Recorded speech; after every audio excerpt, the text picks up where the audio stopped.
Alright, so it finally rained last night, so I was able to test out my hammock thing, and it actually kind of worked. This part is not very wet throughout here. But this bag, which was outside of the range of the rainfly, is like completely soaked. So it does keep you drier.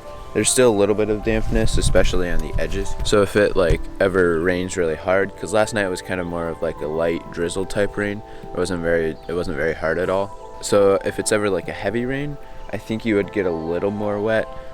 But in general, it does keep you a lot drier than nothing. So that's a plus. I did end up sleeping in the tent, however, because I went to bed at around 11, and then by 1 o'clock, I was just so exhausted because I was in and out of sleep, worrying the whole time about whether or not I would be wet when I woke up in the morning. So I was like, you know what, I'm just gonna sleep in the tent. I can always come back tomorrow morning and check if it's dry, and for the most part it was dry. I kind of wouldn't use it unless I had to, though. I'm not gonna be like, oh, it's gonna rain tonight at our house, and be like, okay, now I'm gonna go outside and sleep in the hammock, because you will still get a little bit wet, but it's not gonna be like complete. You're not gonna be sitting in a puddle when you wake up. Eli. Alright, so now I'm going to lay out the rainfly so that way it can dry out in the hopefully sun when it comes up a little bit later today.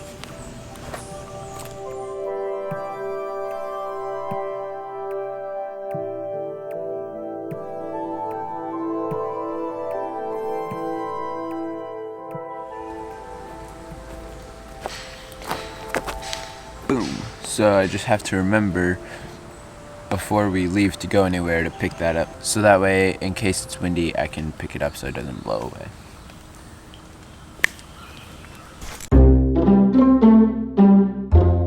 Alright, so we are in the same area as we were yesterday at the end of the vlog, only today I'm going up. I remember at the very beginning of when we got here I showed a sign that was like beach this way, dune overlook this way. We're going up to the dune overlook today, or I am. We were hanging out at the beach, but I was like, hey, let's go check out what's at the dune overlook. So I'm headed up there right now, and it's just a short little trail up to the top of a dune.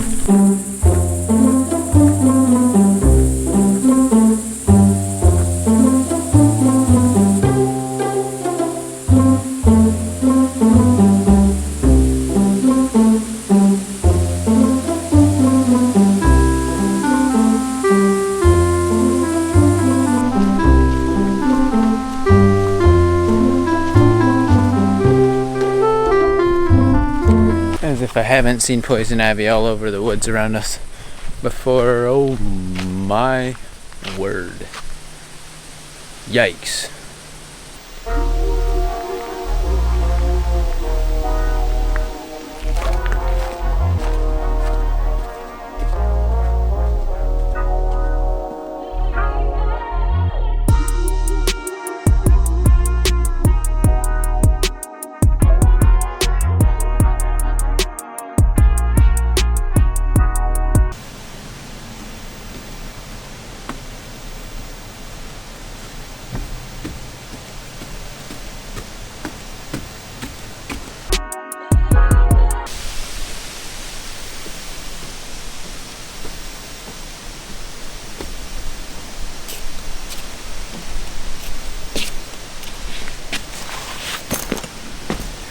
I didn't count them. Maybe I will on the way down. It's a couple stairs. Oh, and there's more on the way down. Or up, depending on which way you want to go.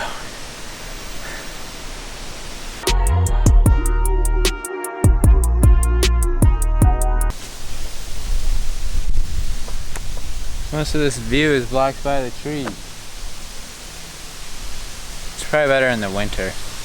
Maybe we'll go back a little bit, see if we can get a better view without these trees in the way.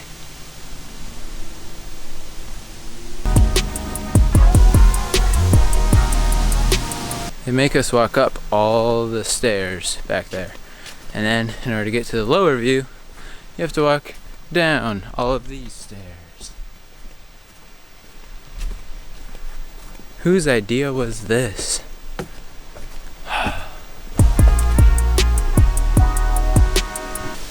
Alright, so that down there is the lower part where it's blocking it all. That's what that was.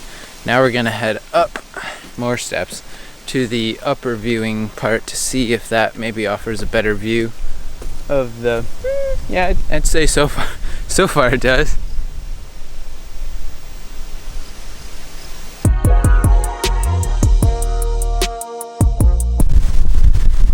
Wow, it's really windy up here, but we're almost up to the top viewing part, and I think the view from back over there was, wow, it's windy, but I think the view from back there was actually better than what we're getting up here.